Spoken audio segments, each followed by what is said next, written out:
जो रोशनी है वो इतनी तेज है कि जो भी यहाँ खड़ा हो रहा है वो पसीने में नहा जा रहा है। रमेश सोच का शेर है कि नया पाने की चाहत में पुराना छूट जाता है, तुझे अपनाऊं तो मुझसे जमाना रूठ जाता है। मोहब्बत पढ़ने लिखने में बहुत आसान है, लेकिन मोहब्बत को निभाने में पसीना छूट जाता है। मैं आपसे वादा करता हूं कि वो मोहब्बत में निभाऊंगा। रशीद साहब ने यह कहा कि स्टेडियम की हालत बहुत खराब है, इसके लिए कुछ बजट दीजिए। अब रशीद साहब ने कहा है तो उनकी बात माननी ही पड़ेगी। मैं पूरी कोशिश करूंगा कि अपने सांसद निधि से इस स्टेडियम के लिए इतनी रकम दूं जिससे कम से कम ये स्टेडियम फिर से नौजवान साथियों के लिए खुल सके, यहां पर क्रिकेट हो सके। और साथ ही साथ यहां बड़ी तादाद में मेरी माएं बहनें बैठी हैं, खवातीन बैठी हैं। मैं दो गुजारिश यहां करना चाहता हूं। भिवंडी बड़ी आबादी का शहर है, बड़ी तादाद में यहां खवातीन रहती हैं। अगली बार जब भी कोई जलसा हो, कोई इजलास हो, तो कम से कम स्टेज पर खवातीन की तादाद और हो, यह जरूर सोचा जाए, यह जरूर लागू किया जाए।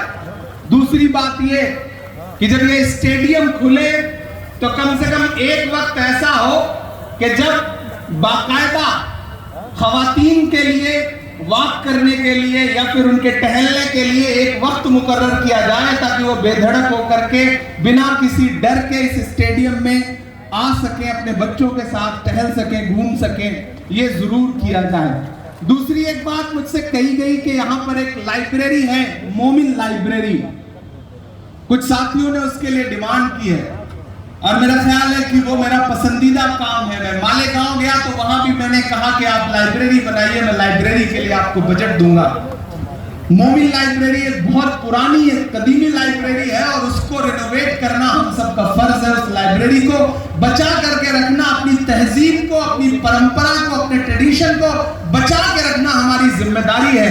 तो उसके रिनोवेशन में जो भी बजट लगेगा, मैं वादा कर रहा हूं कल परसों में मैं उसका बजट जो है वो जो जिम्मेदारान हैं उनको अपने फंड से मुहैया करा दूंगा। और मैं गुजारिश करूंगा कि जल्दी से जल्दी उसे रिनोवेट करिए, ताकि मैं एक बार फिर से आऊं उस लाइब्रेरी में बैठ करके कुछ किताबें हों तो थोड़ा वक्त वहां पर गुजार सकूं। ये मेरा आपसे वादा है। दोस्तों, बहुत कुछ सुनाने का मन है, लेकिन पहले एक छोटी सी नज़्म आपको सुनाता हूं। आप बहुत अच्छा सुन रहे हैं।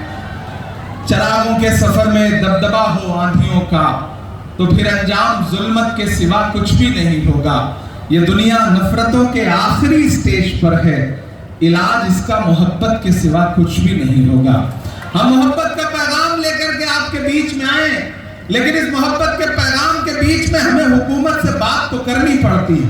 और जब हुकूमत से बात करनी पड़ती है तो मेरा मन करता है कि मैं उनसे जरूर मुखातिब हूं जिन्होंने नारा दिया था कि भाइयों बहनों, साहब बहुत समझदार लोग हैं, आपको बताना नहीं पड़ता कि किसके बारे में बात की जा रही है, आप समझ जाते हैं। मैं भी नाम नहीं लूंगा, बस आप समझते रहे इशारे इशारे में। उन्होंने कहा था कि भाइयों बहनों, देश के खजाने की चाबी मुझे सौंप दो, मैं चौकीदार बन करके उसकी हिफाजत करूंगा, उसकी रक्षा करूंगा, देश लुटने नहीं दूंगा। भाइयों बहनों, बहुत हुई महंगाई की मार, ये सब नारे आपने सुने थे ना। तो आइए मैं आपको एक नज़्म सुनाता हूं कि कहां सोया है चौकीदार। अब जाके लगा कि ये वही भिवंडी है जिसे मैंने 2011 में महसूस किया था। वही जोश, वही जिंदा दिली, वही ताकत, वही जज्बा। आपकी मोहब्बत को सलाम करता हूं। कहां सोया है चौकीदार, कहां सोया है चौकीदार, कहां सोया है चौकीदार, कहां सोया है चौकीदार। पेट्रोल और डीजल की कीमत रही सैकड़ा मां, कहां सोया है चौकीदार, कहां सोया है चौकीदार। के गैस सिलेंडर की कीमत भी 1000 के पार, कहां सोया है चौकीदार, कहाँ सोया है चौकीदार। के चाय बेचने वाला पूरा भारत बेच रहा है। पिछले दिनों बहस खड़ी कर दी साहब ने, इंडिया भारत, ये जो लड़ाने का हुनर है वो किसी में नहीं है। अच्छा, अभी मैं नाना पटोले साहब से पूछूं कि भाव मुझे ये बताइए कि आपके साथ जो लोग पढ़ते थे वो एकाध उसमें से अभी हैं, तो नाना पटोले के 2-4 लोगों के नाम बता देंगे कि हाँ मेरे साथ ये फला, मेरा दोस्त पढ़ता था, मेरे क्लास में ये था, मेरा क्लासमेट ये था। लेकिन साहब ने पॉलिटिकल एंटायर साइंस में पोस्ट ग्रेजुएशन किया है, लेकिन आज तक पूरे भारत में एक आदमी भी ऐसा निकल के नहीं आया जो ये कहता हो कि मैंने साहब के साथ पढ़ाई की है। फिर वो कहेंगे कि मैंने वडनगर में चाय बेची है। मुझे पूरे भारत में एक भी आदमी नहीं मिला जिसने कहा हो कि हाँ मैंने उनकी बेची हुई चाय खरीद के पी है। नहीं मिला कोई। मैं शायर हूं, मैं इशारे में बात करने की कोशिश कर रहा हूं कि चाय बेचने वाला पूरा भारत बेच रहा है। इसी काम में हासिल उसे महारत बेच रहा है। कि रेल बिक गई, तेल बिक गया, बिका हवाई अड्डा। अगला जो मिसरा है, जो पीछे तक लोग खड़े हैं, आप ये मत समझिए कि मैं आपको देख नहीं पा रहा हूं। आप ये जो पेड़ खड़े हैं, दरख्त हैं, उनकी ओट से भी मैं आपको महसूस कर रहा हूं। अगले मिसरे में मैं एक नाम लूंगा और आपके हाथ उठ जाएंगे। मैं पढ़ता हूं कि रेल बिक गई, तेल बिक गया, बिका हवाई अड्डा। सब कुछ बिकता देख के खुश हैं अपने जेपी नड्डा। कि जनता महंगाई की मारी करती हाहाकार। कहां सोया है चौकीदार, कहां सोया है चौकीदार। तमाम वो नारे याद करिए। एक नारा दिया था ना कि बहुत हुई महंगाई की मार, तो महंगाई का आलम तो ये है। दूसरा नारा क्या दिया? बेटी बचाओ बेटी पढ़ाओ। भिवंडी वालों, उस नारे की सच्चाई ये है कि हमारी आंखों ने कठुआ देखा, जहां एक 6 साल की बच्ची आसिफा का बलात्कार हुआ तो बलात्कारियों के समर्थन में भाजपाइयों ने रैली निकाली। उन्नाव में भारतीय जनता पार्टी का विधायक बलात्कार के आरोप में सजा काट रहा है।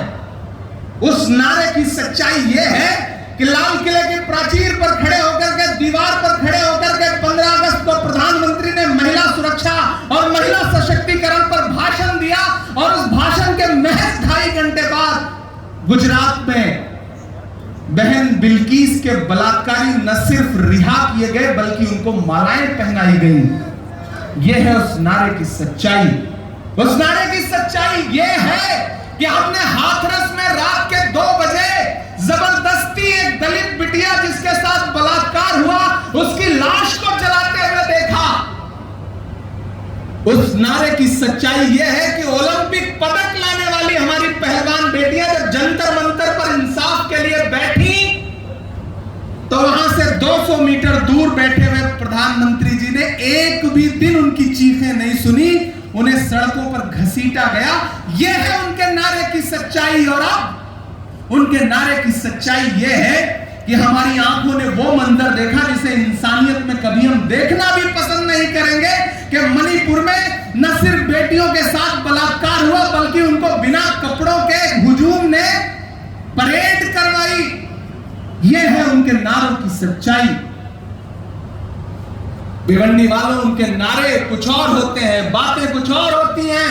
उन्होंने नारा दिया सबका साथ सबका विकास, लेकिन उसकी सच्चाई यह है कि देश की राज्यसभा में 3 मुसलमान भारतीय जनता पार्टी के सांसद हुआ करते थे, एमजे अकबर, मुख्तार अब्बास नकवी, सैयद जफर इस्लाम। जैसे ये नारा दिया उसके बाद तीनों कहां भेज दिए गए, कहां फेंक दिए गए, आप पता भी नहीं लगा सकते हैं। यह है उनके नारे की सच्चाई।